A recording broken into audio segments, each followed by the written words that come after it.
Good day everyone!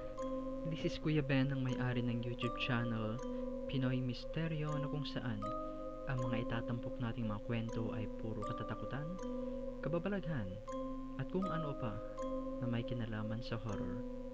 Kung interesado ka sa mga ganitong content ay pindutin na ang subscribe button at notification bell para maging updated sa mga bagong upload.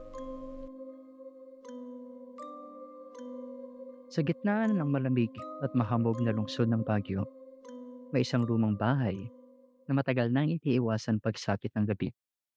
Isang bahay na sinasabing hindi kailanman naging tahimik at ayon sa mga kwento, may mga mata raw na patuloy pa ring nakatingin mula sa dilim. Welcome sa Laperal White House. Itinayo noong 1920 ang mansyon na ito bilang tahanan ng makapangyarihang pamilyang Laperal. Isa ito noon sa pinakaelegante at pinakamagandang bahay sa Baguio. Pero nang sumiklab ang World War II, nagbago ang lahat. Ayon sa mga alamat, ginamit umano ang bahay ng mga sundalong Hapones at dito raw naganap ang torture, pagdurusa at pagkawala ng maraming inosenteng buhay. Pagkatapos ng digmaan, nagsimulang kumalat ang mga nakakatakot na kwento. May mga taong nakakakita raw ng babaeng nakaputi na nakatayo sa bintana. Nakatingin lamang habang dahan-dahang nawawala sa dilim.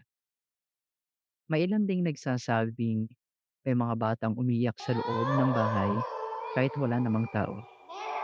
At kapag gabi raw, may maririnig kang yabag sa kahoy na sahig kahit ikaw lang ang nasa loob. May mga turistang nagsasabing bigla silang nilalamig habang nagpipicture. May ilang kamera raw na kusang namamatay. At may mga litrato na may kakaibang anino na hindi nila napinsin noong kinukanan pa lamang. Ang mas nakakatakot, may mga dating caretaker o mano na tumangging manatili rito pagsapit ng gabi. Hanggang ngayon, hindi pa rin nawawala ang misteryo ng Laperal White House. Totoo nga bang may mga ligaw na kaluluwa rito? O isa lamang itong kwentong pinalakas ng takot at imahinasyon? Pero kung sakaling mapadpad ka rito at may makita kang figurang nakatingin mula sa bintana, siguraduhin mong huwag mo siyang tititigan pabalik.